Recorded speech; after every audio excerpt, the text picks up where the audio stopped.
Hello everyone. Now today we are continuing our chapter animal tissues. Plant tissues we have covered in our previous videos, and now we are starting today our next topic, that is animal tissues. Here animal tissues, first of all let's discuss about the study of tissues. What is known as the study of tissues? The branch of science which deals with the study of tissues is known as histology.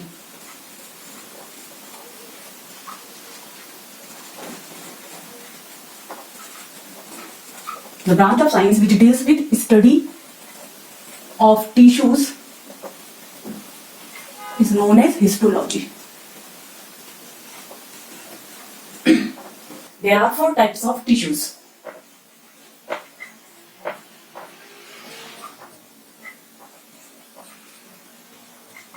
And these are, the first one is epithelial tissue.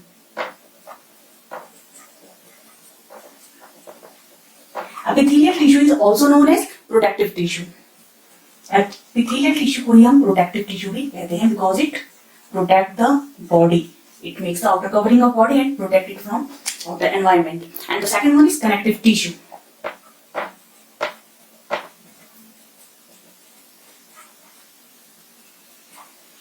Connective tissue is also called supportive tissue. Supportive tissue भी कहते हैं. Connective tissue जो है ये connect करता है. Connective tissue, it gives the support to the body and it gives support to the body. Now next one is muscular tissue.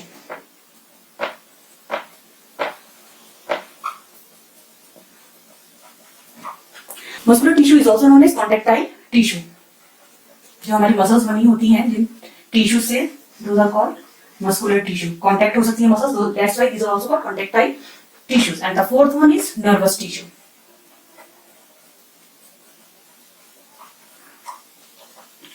Nervous tissue, what is their function? They convey the message. They are message conveyor.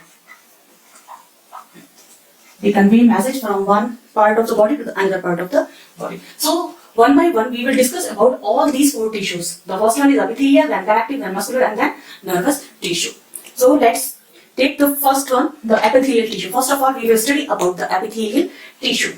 क्या करती है epithelial tissues? These forms a thin covering of tightly packed cells in the form of sheets. Sheet की form में ये एक पतली covering की formation करती है. टाइटली पैक्ड सेल्स होते हैं इसके अंदर जो कि पूरी की पूरी बॉडी को कवर करती है ये शीट जो है. And this covering form the thin protective layer of cells. So we can also say that it forms a thin protective layer of cells. A thin protective layer of sales.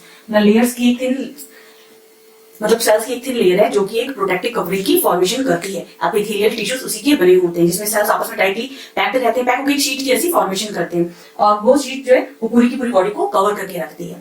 These are avascular in nature. Epithelial tissues हैं, these are avascular in nature, means these lack in blood vessels. There is no blood vessels found in them. उनके अंदर blood vessels नहीं पाया जाता है. तो how they get the nutrition? Through the diffusion के through वो उनके जो सेल्स हैं they get the nutrients from the other cells. But these are innervated.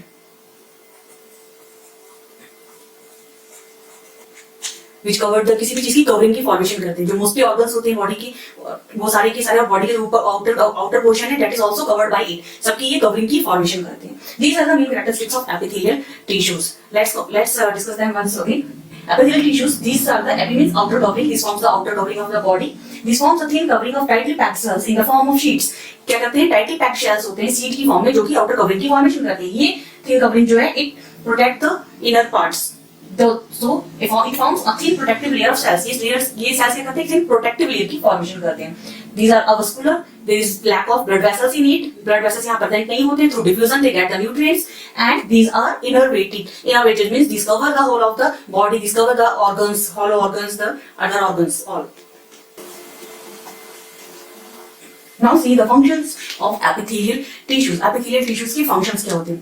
First of all, जैसे कहा कि ये covering की formation करते हैं body के ऊपर. So it forms a barrier between the body and the external environment. क्या करेगा? So epithelial tissues, this forms a barrier between the body and the external environment. Body और बाहर के environment के बीच में ये एक barrier का काम करता है. इन दोनों के बीच में एक ये परत बना देता है, शीट बना देता है, जिससे कि आपस में वो बॉडी के ऑर्गन्स के अंदर बाहर के एनवायरमेंट प्रेजेंट कोई भी चीज एंटर ना कर सके. And it also play very important role in many functions like protection. How it protects the body? It protects body from radiations, from desiccation, from toxins and physical trauma. किसी भी तरह की रेडिएशन से ये body की रक्षा करता है, किसी भी तरह की टूट फूट से, डैमेज से, उससे बॉडी को बचाता है, टॉक्सिन्स की एंट्री से बचाता है. And also from any, it also protect from the any physical trauma. किसी भी तरह के फिजिकल ट्रॉमा, कोई भी तरह की कोई डैमेज ना हो बॉडी को, उससे रक्षा करता है बॉडी की epithelial tissue. And the second one is, the third one is of the protection, it is absorption. In absorption, in the digestive tract, इसकी digestive tract के अंदर की जो लाइनिंग है वो epithelial tissues की बनी हुई होती है. तो ये अलग अलग इसका फंक्शंस वहाँ पे मिले रहते हैं, जिससे कि ये absorption का फंक्शन वहाँ पर करता है. So in the digestive tract lining with distinct modifications,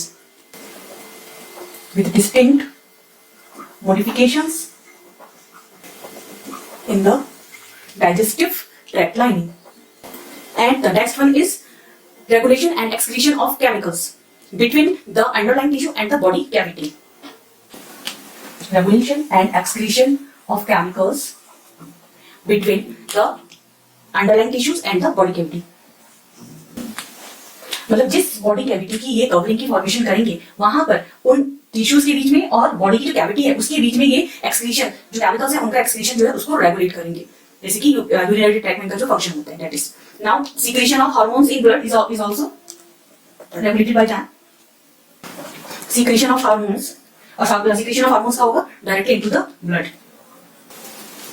now next function is glandular secretion of enzymes by glandular epithelium. This secretes wax, mucus and other products through the ducts. Ducts के through वो secrete करते हैं. These are also through by the epithelial tissues. These are also made by the epithelial tissue, glandular epithelium. इसके अलावा और जो functions होते हैं जैसे कि detection of sensation, किसी भी प्रकार का जो sensation है वो detect करना भी epithelial tissues का ही work है. मतलब ये these are sensory receptions. किसी भी तरह की सेंस को ये रिसेप्ट करते हैं, उसको रिसेप्शन करना इन्हीं का काम होता है, एपिथेलियल टिश्यूज का ही काम होता है. And other than this is the other work like diffusion, filtration. Diffusion भी इन्हीं के थ्रू होता है. फिल्ट्रेशन की जो प्रोसेस होती है किडनी ट्यूब्यूल्स में, this is also through the epithelial tissues. And ये एक्सक्रीशन में भी देखा हमने, एक्सक्रीशन में भी उसी के थ्रू हो रही है. These are the main and important functions of the epithelial tissues. Let's revise them once again. It forms the barrier between the body and external environment. एक प्रोटेक्टिव लेयर की फॉर्मेशन करता है, एक बैरियर की formation करता है external environment और body के बीच में. तो प्रोटेक्शन ही करता है किस चीज से? Radiation, desiccation, toxins and physical trauma. किसी भी तरह की चोट से, डैमेज से, इन सबसे, रेडिएशन से, बाहर के एनवायरमेंट में प्रेजेंट किसी भी चीज से ये बॉडी को प्रोटेक्ट करता है. एंड एब्जॉर्प्शन, अलग अलग मॉडिफिकेशंस होते हैं एब्जॉर्प्शन के लिए इसके. तो ये जैसे कि डाइजेस्टिव ट्रैक्ट में इसकी लाइनिंग्स प्रेजेंट होती हैं which help in the absorption of food. And regulation and excretion of chemicals between the underlying tissues and body cavity. Chemicals जो एक्सक्रीशन का फंक्शन करता है ये किडनी के अंदर. Secretion of hormones into the blood के अंदर हार्मोन सीक्रेट करने का भी काम इसी का होता है. और इसके जो ग्लैंडुलर एपिथेलियम होते हैं to secrete the enzymes, mucosis and other products through ducts. And the detection of sensation, sensory reception जो होती है वो भी इसी के थ्रू होती है. एपिथेलियल टिश्यूज ही वहां पे प्रेजेंट होते हैं. Diffusion, filtration, all this works are done by the epithelial tissues. Epithelial tissues ही ये सारे इंपॉर्टेंट फंक्शंस परफॉर्म करते हैं. तो फॉर देखिए जैसे कि प्रोटेक्टिव कवरिंग की फॉर्मेशन करता है, that's why the rapid regeneration of epithelial cells is very important, जिससे कि इसका प्रोटेक्टिव फंक्शन जो है वो कैरी ऑन होता है. अगर भी कहीं डैमेज भी हो जाता है, चोट लग जाती है, तो then the rapid regeneration of cells is very important to their protective function. जो इसका प्रोटेक्टिव फंक्शन है वहां पे जो सेल्स प्रेजेंट हैं वहां पे इसका रैपिड रीजनरेशन भी होता है. जैसे स्किन पर जब हमारी चोट लग जाती है, चोट लग जाती है कोई भी, तो बहुत जल्दी वहां के जो सेल्स हैं तो बहुत ही जल्दी से रीजनरेट करके उसको फिल कर देते हैं, उस चोट को जल्दी से फिल करते हैं. तो that's why this is one of the most important work of epithelial tissues. See the basic structure of epithelial tissue. Basic structure क्या होगा एपिथेलियल टिश्यू का अगर हम देखें तो एपिथेलियल सेल्स होती है, देखिए उनके नीचे एक बेसमेंट प्रेजेंट होता है. This are having a basement portion. This is nucleus like this.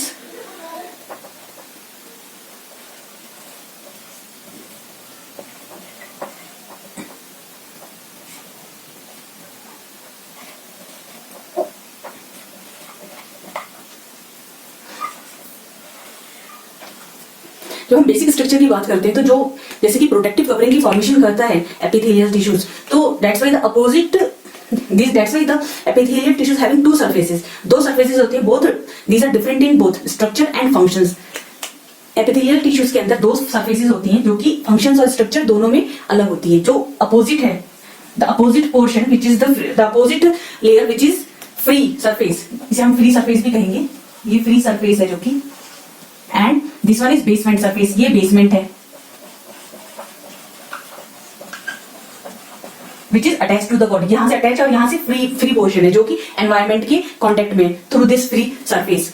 तो cells are attached by here. The cells are attached to underlying connective tissue by a non-cellular basement membrane. यहाँ पे जो ये cells हैं, एक basement membrane की ये जो presence है, ये इसके थ्रू नीचे के जो कनेक्टिव टिश्यूज होते हैं उनसे कनेक्टेड रहते हैं, उनसे अटैच रहते हैं. And this basement membrane it is the mixture of carbohydrate and protein. ये कार्बोहाइड्रेट और प्रोटीन से बनी होती है. ये कार्बोहाइड्रेट और प्रोटीन आता कहाँ से? This is secreted by the cells, epithelial cells और इसके जो कनेक्टिव टिश्यूज होंगे उसके द्वारा इसको सीक्रेट किया जाता है. तो ये कार्बोहाइड्रेट प्रोटीन मिलकर के ये इस बेसमेंट की फॉर्मेशन करते हैं इन सेल्स के. अब नीचे यहाँ पर ये बेसमेंट, दिस वन, इस बेसमेंट के द्वारा ये यहाँ पे अटैच रहता है बॉडी से. और जो दूसरी साइड की अपोजिट साइड की सरफेस होती है that is free to the environment, वो फ्री सरफेस रहती है इसकी. This basement surface membrane it is non cellular basement surface of membrane. Now see the location of epithelial tissues. इनकी locations क्या होगी? Mostly these are widely spread throughout the body. पूरी body जो है उसको ही ये कवर करते हैं. तो क्या होगा, कहाँ पे आ जाएगा? Wide spread through the body, पूरी बॉडी में फैले रहते हैं, पूरी बॉडी को ही कवर करते हैं. And this form the inner surfaces of the cavities in many internal organs. जो भी इंटरनल ऑर्गन्स है उनकी जो अंदर की कैविटीज होगी वो इसी की बनी होती है. Forms the inner cavity of internal organs.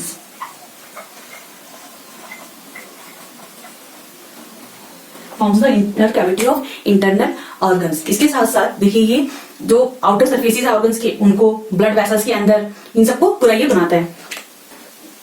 ये wide spread through the body. साथ में ये भी लिख सकते हैं it forms the covering of all body surfaces. Forms the covering of all body surfaces. Body के जो भी सर्फेसिस हैं, आउटर सर्फेसिस, उनकी कवरिंग एक तरह से बनाता है ये.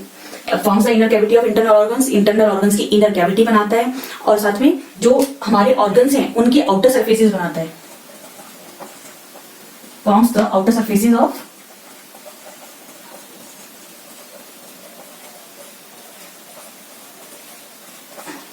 ऑर्गन्स. ब्लड वेसल्स के अंदर की साइड, उसके ऊपर की कवरिंग वो इससे बनी हुई होती है.